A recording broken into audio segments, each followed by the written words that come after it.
No one knows what soft skills are. I at least got to get an adult.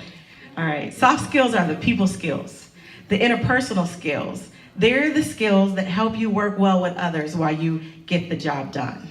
Now, how many of you have attended kindergarten? Okay, come on now. That should again. I hope all of you have went to kindergarten. You know, that grade before the first grade. Even have you been to kindergarten yet, sweetie? See, you got to raise your hand. See, the skills I'm talking about, those soft skills, those are the skills you learned all the way back in kindergarten. You know, sharing is caring, saying sorry when you hurt someone, play fair, don't bite people, those kind of skills. And I want to share with you my favorite things that I learned in kindergarten, the ones that I apply every day to be successful. Every day to be successful as the vice mayor of Suisun City. Every day to be successful as the regional director of finance for Meritage Homes. Those kind of skills. So first things first, obey the rules of recess. Don't cut the line when going to get a ball. No running up the slides, and don't hog the swings. On the merry-go-round, you know that thing you get on and somebody spins it, makes you go, see, you got me. You know, you just experienced that, huh? Someone has to be the designated spinner. But when someone says stop, you gotta let them off. And you definitely have to kick off the kid who's dragging his feet and slowing everybody down. Teeter-totters are no fun with only one person. Go find a partner. When you're playing tetherball, you get to keep playing until somebody beats you. When you play foursquare, if the ball hits the line, you are automatically out, and there are no do-overs. You see, when you start your career, when you start out in life, these rules translate to the rules of the office. Collaborating, cooperating, and being an active team player. Just like on the teeter-totter, it takes two. The most successful projects have at least two people working on them. Working on a team brings different perspectives. Like on a teeter-totter, one is up and one is down. Although they're opposite, it still works together for a great deal of fun. And even on a team, somebody's got a leader. To progress in life, to progress in your career, you'll have to display strong leadership skills. Like at recess, in order to make the merry-go-round go fast, everyone can't sit on it. Somebody has to step off and be the spinner. And just like the kid who wants to get off or the kid who's dragging his feet, you'll have to learn to cut people from your project or cut people from your life. Whether it's just because they just can't handle the workload or just can't handle your success or they're purposely sabotaging it, you have to cut them off. Now, I'm sure you had a teacher or two or some people in your life say, don't hit, don't pout, don't throw a tantrum, use your words.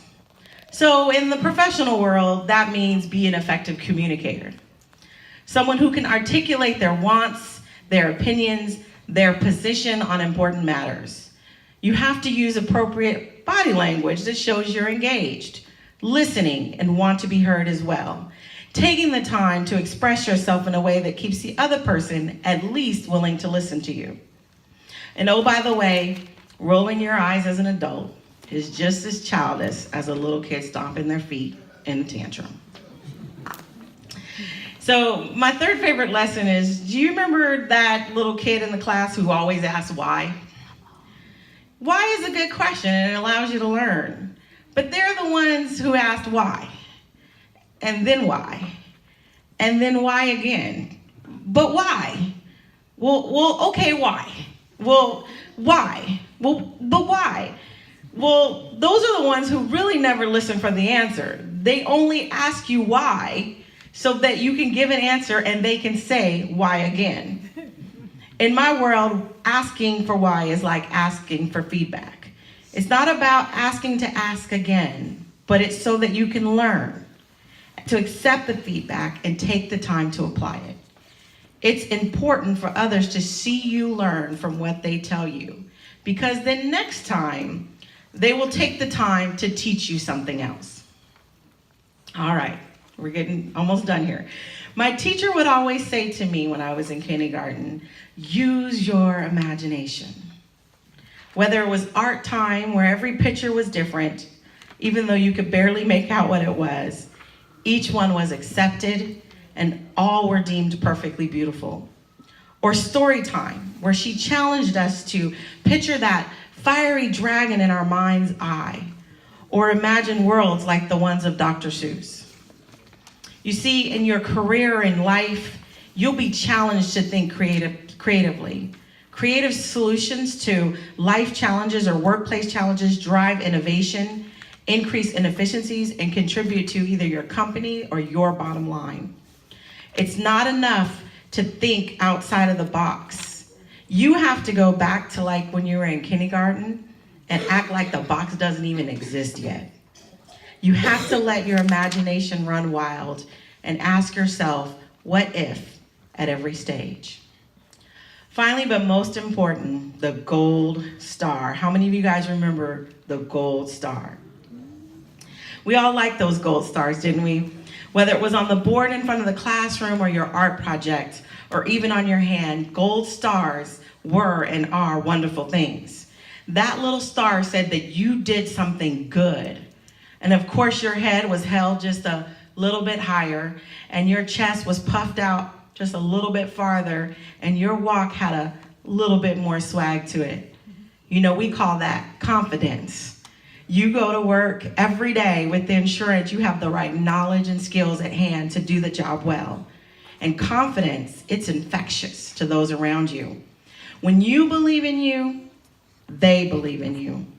I have a saying I remind myself before I do anything or go anywhere: show up like you were meant to be there. You see, you can't succeed if you are doing things halfway.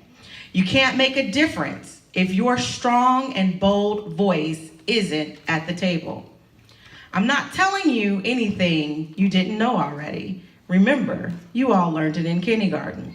There's a famous poem by Robert Fulghum that says, "All I really need to know, I learned in kindergarten." He writes, "Most of what I really need to know about how to live and what to do and how to be, I learned in kindergarten. Share everything, play fair, don't hit people, put things back where you found them, clean up your own mess, don't take things that aren't yours, say you're sorry when you hurt somebody, wash your hands before you eat, flush, warm cookies and cold milk are good for you, live a balanced life, learn some and think some, draw some and paint some, sing some and dance some, and play and work every day some. Take a nap every afternoon, and when you go out in the world, watch out for traffic, hold hands, and stick together. Be aware of wonder." Like I said before, you know, these are just soft skills, and they're just as important as the hard skills, the technical skills. But remember, you learned it in kindergarten, and now it's just about applying it. Be a team player. Be an effective communicator. Accept feedback and apply it. Use your imagination and think creatively. Be confident. And remember, show up every time like you were meant to be there.